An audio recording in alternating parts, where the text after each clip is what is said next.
Hello जी हाँ दोस्तों।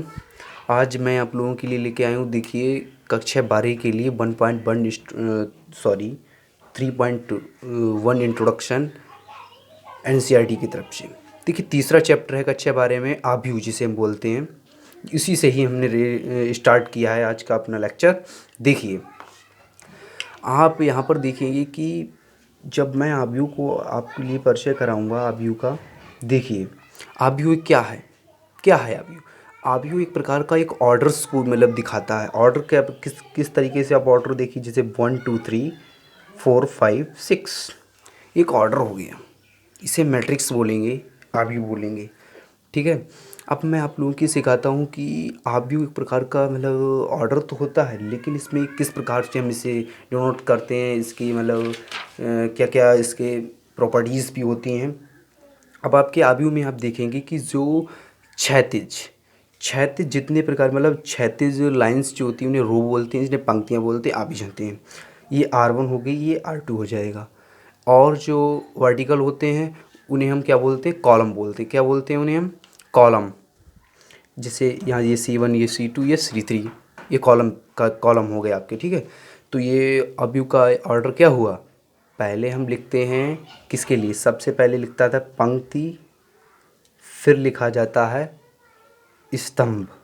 यही general representation of A matrix है। इसी प्रकार से हम मैट्रिक्स को रिप्रेजेंट करते हैं। सबसे पहले क्या लिखा जाती है? पंक्ति इंटू कॉलम। ठीक है। अब इसमें आप पंक्ति देखेंगे, कितनी पंक्तियाँ? 2 पंक्तियाँ हैं, R1 R2, तो 2 हो जाएगा।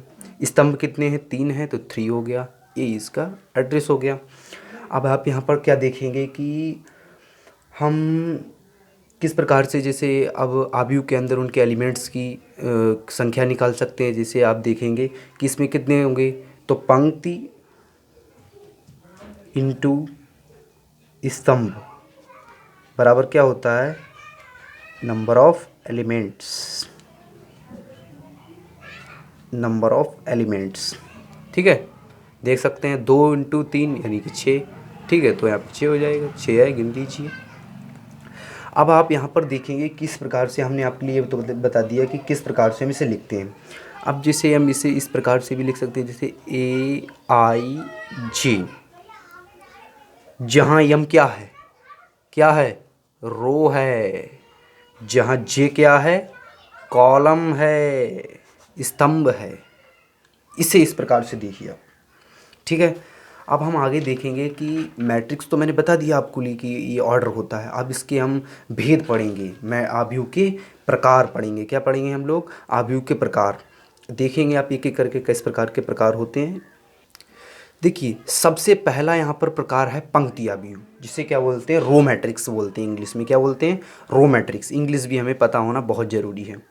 तो देखिए, पंक्ति केवल उसमें एक ही पंक्ति होगी।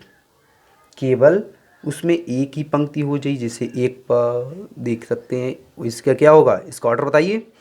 इसका क्या होगा? 1 गुणा 2, जिसमें सिर्फ एक ही पंक्ति होगी, उसे पंक्ति आव्यूह। परिभाषा लिखाने की कोई ज़रूरत तो है नहीं। जैसे आप देख सकते हैं 1 कॉमा नहीं लगता, 2 3, इसके क्या होगा? 1 गुणा 3 की प्रकार की हो गई। ये M है, ये N है, ये नंबर ऑफ रोज, ये नंबर ऑफ कॉलम। ठीक है। स्तंभ आव्यूह, जिसमें एक स्तंभ हो। बिल्कुल सिंपल सी बात, 1 2। ठीक है। जिसमें क्या हो? जिसमें एक ही स्तंभ हो। 2 इसमें आपकी रो हैं, देख लीजिए, R1 और ये R2, और नंबर ऑफ कॉलम केवल C1। ठीक है। तो 2 इंटू 1 ये आपकी क्या हो गई? ये आपकी क्या हो गई?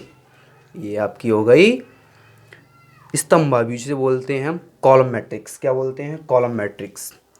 ठीक है। जिसमें एक कॉलम, कॉलम मैट्रिक्स। जिसमें एक रो, वो पंक्ति आव्यूह। ठीक है। आगे बढ़िए। वर्ग आव्यूह क्या होता है? वर्ग आव्यूह, जैसे आपने वर्ग की परिभाषा तो ही पढ़ी होगी, जिसकी चारों भुजाएं बराबर होती हों। तो इसी प्रकार के हम जैसे इंग्लिश में बोलते हैं स्क्वायर मैट्रिक्स बोलते हैं। तो स्क्वायर मैट्रिक्स आप जैसे देख सकते हैं 1 2 2 1, देख सकते हैं ना। ऐसे दो ही रो हैं और 2 ही कॉलम है, यानी कि नंबर ऑफ कॉलम और number of rows is equal to, दोनों ही बराबर होंगी। आव्यूह मतलब आव्यूह में वर्ग अवयव में रो की भी संख्या बराबर हो, जितनी रो हैं उतने कॉलम होंगे। ठीक है, ये हो गया। अब जैसे 3/3 की भी देख सकते हैं, ये 2/2 की हो गई, ये भी बराबर है, ये भी बराबर है। m इजकल टू n, यही है ना, m इजकल टू n। देखिए आप, अब आप ये जैसे 3/3 की 1 2 3 4 5 6 6 7 8, ये 3/3 की हो गई, m इजकल टू n यहाँ भी है। अब आपको लिए एक प्रकार की हम देखते हैं आयतकार अवयव। आयताकार अवयव में सिखाऊंगा आप लोगों के लिए। तो देखिए जिसमें नंबर ऑफ रोज, यानी कि जिसमें पंक्ति की संख्या इज नॉट इक्वल टू स्तंभों की संख्या, स्तंभों की संख्या बराबर नहीं होगी, देख सकते हैं। ठीक है, 1 2 3, ठीक है, और 3 4 6, देख लीजिए नहीं बराबर है। इस प्रकार की आपकी क्या हो जाएगी, आयताकार अवयव जिसमें पंक्तियों की संख्या स्तंभ की संख्या के बराबर नहीं है, वही तो आयताकार अवयव है। समझने की आप कोशिश करें। ठीक है, यहाँ पर मैं आपके लिए एक चीज़ और सिखाने वाला हूँ कि आप तत्समक अवयव क्या होता है, एक प्रकार का बहुत महत्व है इसका, तत्समक अवयव, इसकी अवयव में बहुत ज़्यादा इम्पोर्टेंस है, जिसे आइडेंटिटी मैट्रिक्स भी बोलते हैं। क्या बोलते हैं, आइडेंटिटी मैट्रिक्स, जिसे आई से प्रदर्शित करते हैं, जिसमें देखिए 0 1, इसे लिखने का यही एक तरीका है, आप इस तरीके से ही लिख सकते हैं इसकी, आई इज इक्वल टू 2/2 में 1 0 0 1। ठीक है, केवल और केवल इसमें डायगोनल एलिमेंट्स जो होते हैं वही इसका सेम होंगे, वही 1 1 होगा, वाई की सब 0 होगा। डायगोनल एलिमेंट मतलब समझिए विकर्ण, वो 1 1 होंगे। इसमें देख सकते हैं एक प्रकार का इसमें विकर्ण है, वो 1 1 है। अब यहाँ पर देख सकते हैं जैसे 3/3 की हम ले लें 0 0 1 0 1 0 0 0 1, यहाँ में जो विकर्ण है 1 1 है, केवल एक ही विकर्ण होगा आपका 1 1। ठीक है, उसे ही हम आइडेंटिटी मैट्रिक्स भी बोलते हैं। और इसका मान क्या होता है, आई 1 के ही बराबर होता है।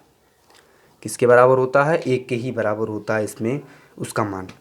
ठीक है, आज हमने देख लिया, इसका बेसिक इंट्रोडक्शन देख लिया है हमने अवयव का। कल हम इसके क्वेश्चंस भी करेंगे और 1.1 पर थ्रू वहाँ पर भी हम जाएंगे और उसके क्वेश्चंस भी करेंगे। ओके, तो मिलते हैं हम कल की क्लास में, एंड उसके बाद में हम उसके क्वेश्चंस भी करवाएंगे और उसके बाद डिटरमिनेंट्स यानी कि सारणिक पर भी पहुँचेंगे।